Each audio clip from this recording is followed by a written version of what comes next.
também por essa oportunidade aqui de assim estar hoje. Deus sabe de todas as dificuldades que nós passamos, que o Samuel passou, e como fui pega de surpresa também com essa situação. No momento que eu achava que eu não estava servindo mais para nada, porque chega nesse momento que a gente chega a pensar, Senhor, eu não estou servindo mais para nada.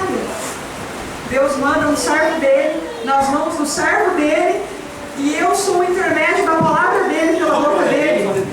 Glória a Deus! Não milagre. Não milagre, não é por merecimento, mas pela misericórdia. O pastor Samuel sofreu muito aqui, foi enganado, mas Deus é tão bom, tão misericordioso, que entregou o seu servo, o seu filho, ao outro filho, que capacitou e ajudou.